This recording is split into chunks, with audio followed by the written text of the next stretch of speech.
Welcome to the deep dive. Ready to unlock some language secrets? Always. Today, we're exploring some fascinating English vocabulary and idioms. Ooh, fun.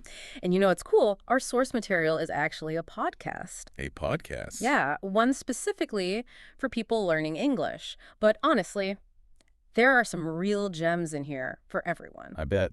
I'm already intrigued. I think even native speakers like us might be surprised. Yeah, you're right. We use these words and phrases every day, but we rarely stop to think about where they came from. Exactly. Yeah. So let's jump right in, shall we? First up, revamp. Okay, revamp. Our source uses it when talking about a company trying to appeal to like a younger audience by updating their logo. Got it. So it's not just a simple improvement, right? It's way more dramatic, like a total Oh, yeah. transformation, making something feel like new and exciting again. Fresh. Exactly. Now, this is where it gets interesting. The origin of revamp, ready for this? Hit me with it. It comes from the world of shoes. Shoes. I know, right? So apparently vamp originally referred to the uppy part of a shoe, like the part that covers your foot. Okay, I see. And to revamp meant to like repair or replace that part. So giving those old shoes a new lease on life. Exactly. And over time, the meaning expanded to encompass any kind of makeover or upgrade. Makes sense. It's like you take something old, you make it new again, revamp. I like it. And there are other words we use too, right? Like renovate, overhaul. Totally. But revamp has that extra layer of like modernization. It's Yeah. about appealing to a new audience or, staying current. Right, like a website revamp or a brand revamp. Exactly. Okay, ready for a super visual idiom. Always. This one is flog a dead horse. Okay, I can already picture it. And it's a little morbid. I know, right? Like, who would actually do that? Well, that's the point, right? The imagery highlights how pointless the action is. It's like persisting in something that has absolutely no chance of success. It's like banging your head against a brick wall. Exactly. The example they use in the podcast is arguing with someone who's totally stubborn. Oh, I know the feeling. No matter what you say, they're not going to budge. Talk about frustrating. It is. But it goes beyond just personal frustration. Think about, like, political debates that go nowhere, or a company that keeps investing in a product that no one's buying. Oh, yeah. Or like those meetings that could have been an email. Exactly. You're just wasting time and energy flogging a dead horse. And, sometimes changing the wording can soften the blow a bit. Gritchen the blow. Yeah. Instead of the graphic imagery, you could say beating a dead horse Okay. or even wasting your breath. Those work too. All right, switching gears now to something a bit more, shall we say, sophisticated. Ooh, lay it on me. Quid pro quo. Ooh, Latin. Fancy. I know, right? It's not just any exchange, though. What do you mean? It's very specific, like a balanced exchange. Something for something. See, that pro in the middle, that's key. It emphasizes the direct connection. The example they give is a partnership. One company provides a service, the other company gives them publicity. Ah, I see. Both sides are getting something specific out of the deal. Right, a clear agreement where both parties benefit. Yeah. Makes sense why you see it a lot in, like, legal stuff, business contracts, Yeah. even diplomacy. Oh, absolutely. And the literal translation from Latin is perfect. This for that. Nice. Mirroring each other, just like the exchange itself. I love that. And if you need a memory trick, Oh, I love a good memory trick. think about how quid and quo both end with D and O. Oh, Mirroring again. that's brilliant. Of course, we also have synonyms like trade-off and reciprocity. True, true. Good to have options. All right, ready for an idiom that I just find so satisfying? Always. Hit the nail on the head. Ooh, I love that one too. It's just, like, so perfect. It's more than just being right. It's that, like, precision. Yes. It's like you've identified the exact cause of a problem, or you've stated something perfectly. The example in the podcast is about someone suggesting a website improvement. Okay. And everyone's like, yes, that's exactly it. That aha moment. Totally. Yeah. And, that precision, I think it comes from, well, literally hitting a nail on the head. Carpentry. You got it. You want that nail to go in straight and secure, you got to be precise. No room for error. I love that connection. And I don't know about you, but when I hear that phrase, I can practically hear the hammer, like thunk. Totally. It's so satisfying. Right. And we have other phrases that mean similar things, right? On the mark or spot on. Those work too. But sometimes you just got to hit that nail right on the head. Couldn't agree more. Okay, so we've talked about precision, but what about when you need to be concise? Concise. Yeah, like get straight to the point, like with this next idiom. To cut a long story short. I feel like I could use that one more often. I do tend to ramble sometimes. Oh, we've all been there. Like you're telling a friend about something that happened and you can just see their eyes glazing over as you go into all the details. Too much information. Exactly. But this idiom, it's like saying, look, I could tell you the whole saga, but let's just get to the good stuff. Efficient. And it's interesting, isn't it? This saying's been around for ages. Really? Yeah. So I guess humans have always struggled with being concise. Too true. But wait, I have a thought. Doesn't using this idiom kind of imply that there's a longer story?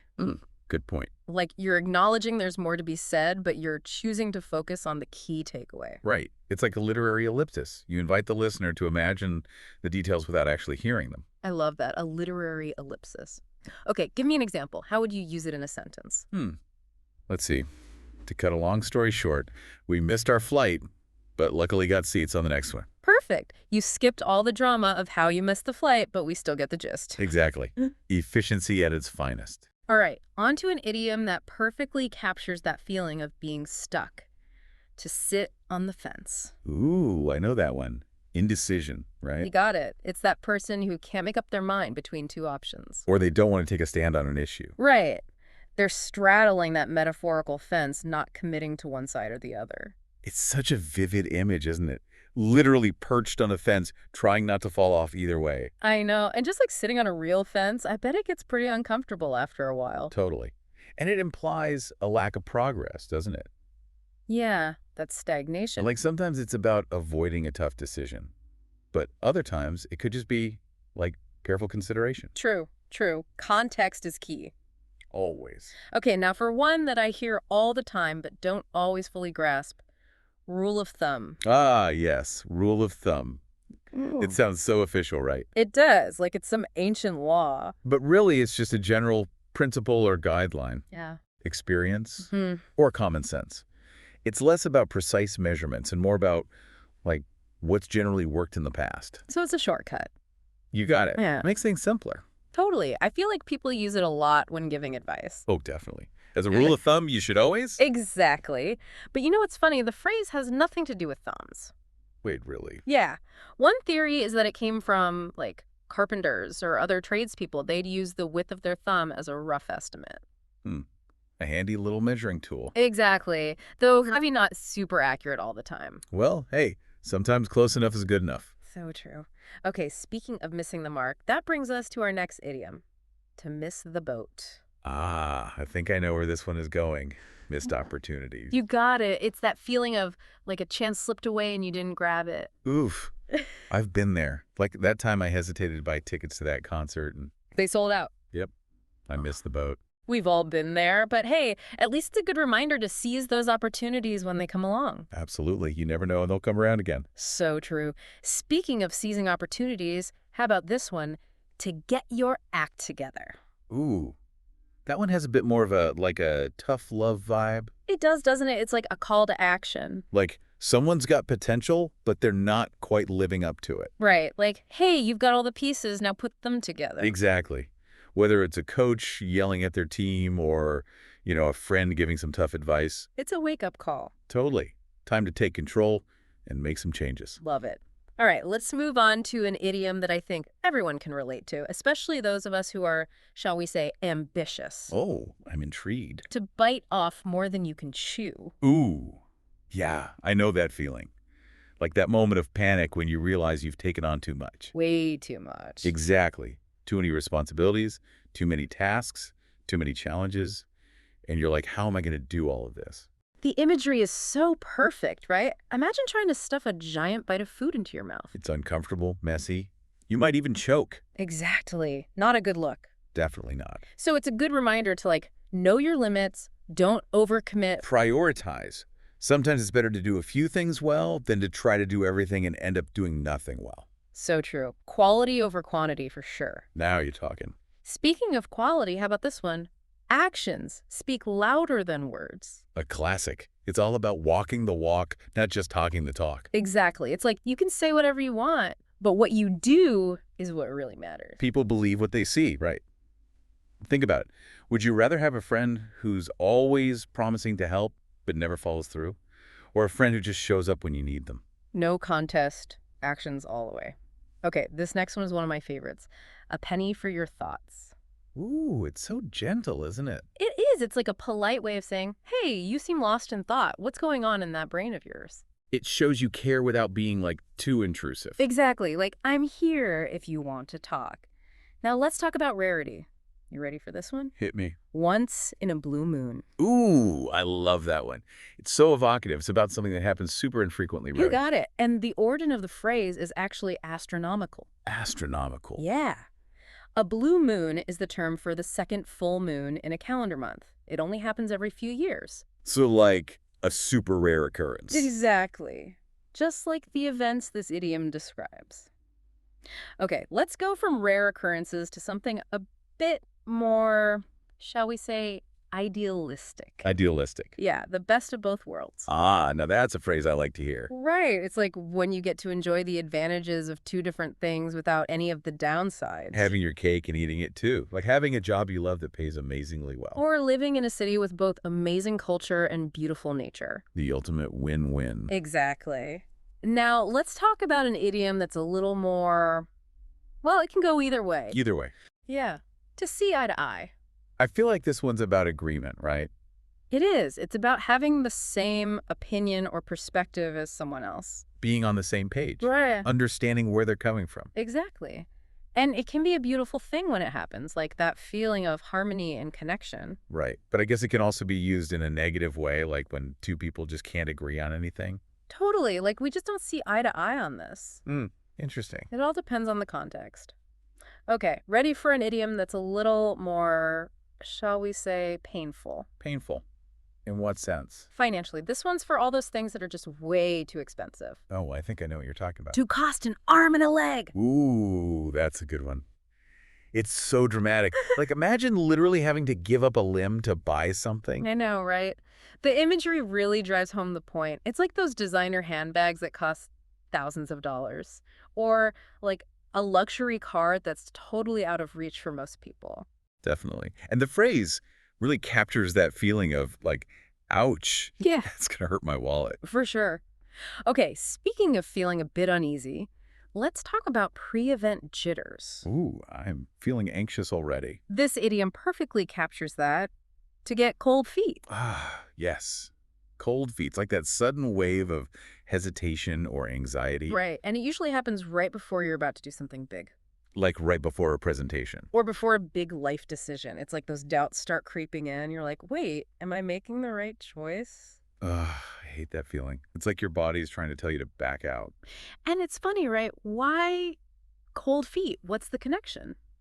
There are some theories about that. Some say it's related to, like, the physical sensation you get when you're scared or anxious. Like your body's literally getting cold. Yeah, maybe. Yeah. Or maybe it's because, if your feet are cold, you're not going to want to move forward. You want to stay put. Oh, interesting. So it's like your body's signaling that you're not comfortable with the situation. Exactly. It's a physical manifestation of those inner doubts. I love that. Okay, so how do we combat those cold feet, especially in social situations? Ah, I think I know where you're going with this.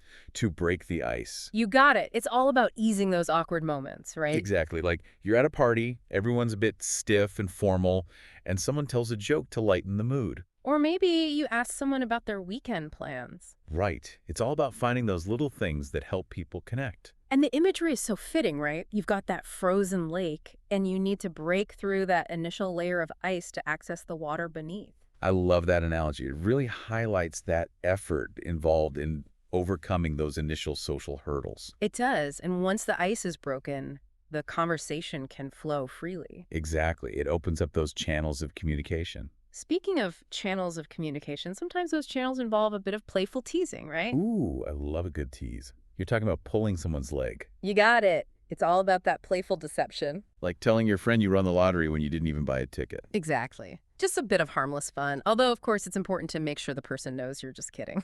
Right. Don't want to hurt anyone's feelings. Definitely not. All right, ready to spill some secrets? Ooh, I love a good secret. Lay it on me. This one's all about revealing information, sometimes unintentionally. Unintentionally. Yeah. To spill the beans. Like letting something slip. Precisely. Maybe you accidentally reveal a surprise party. Or you blurt out a friend's secret crush. Whoops. And the imagery is so perfect. Imagine a bag of beans spilling open. Yeah. You can't put them back in. I know, right? The secret's out there, no taking it back. And you know what I find fascinating? The history behind this phrase. Oh, do tell. One theory is that it comes from ancient Greece. They used to vote by putting beans in jars, white for yes, black for no. So spilling the beans was like revealing the results before they were supposed to be announced. Wow. So like election tampering. Exactly. And it shows how, like, the phrase has evolved, but that core meaning of revealing a secret has stayed the same. Love it. Okay, we've covered so much ground already, but there's still a whole bunch more to unpack from this podcast. There is. Oh, yeah. But for now, we need to take a short break. We'll be right back to explore even more fascinating English idioms and phrases. Stay tuned.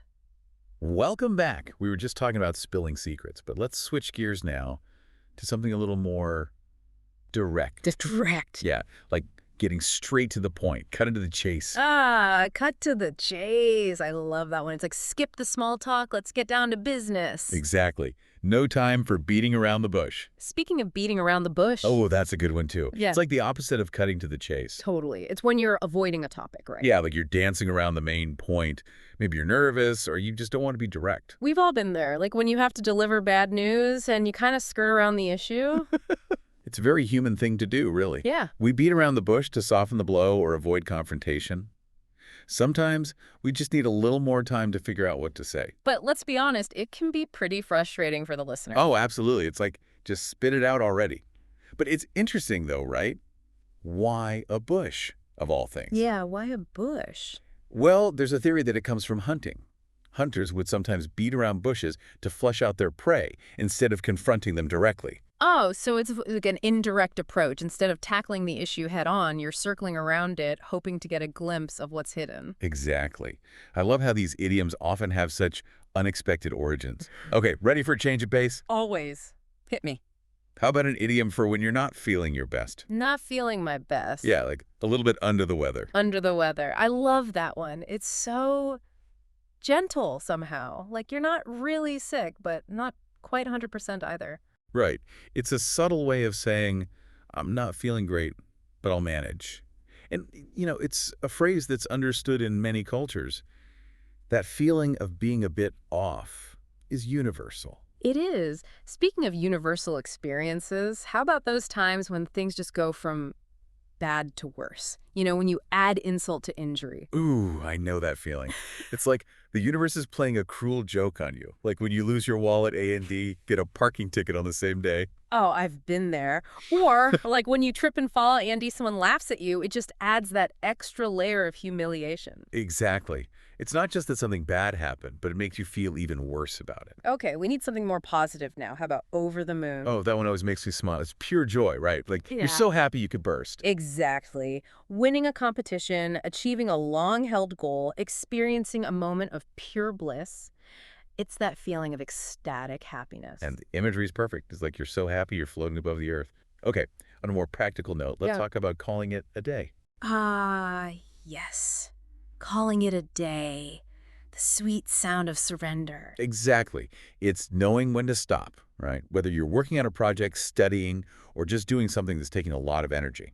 It's like saying, okay, I've done enough for today. Time to rest and recharge. Sometimes it's the best thing you can do. Totally.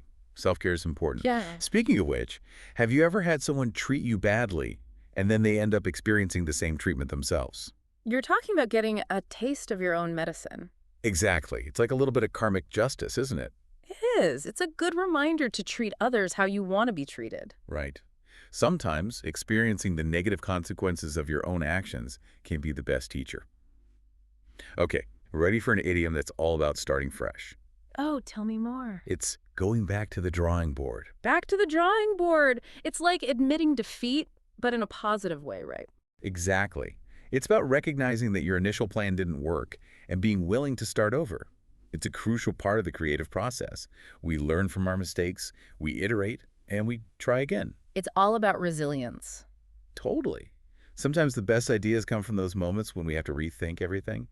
Speaking of ideas, sometimes those ideas need to be kept secret. at least for a while.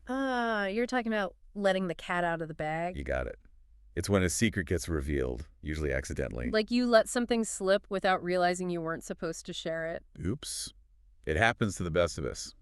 But why a cat in a bag? It seems so random. I know, right? What's the connection? Well, there's a theory that it comes from, like, medieval markets. People would sell piglets in bags, but sometimes they try to trick buyers by putting a cat in the bag instead.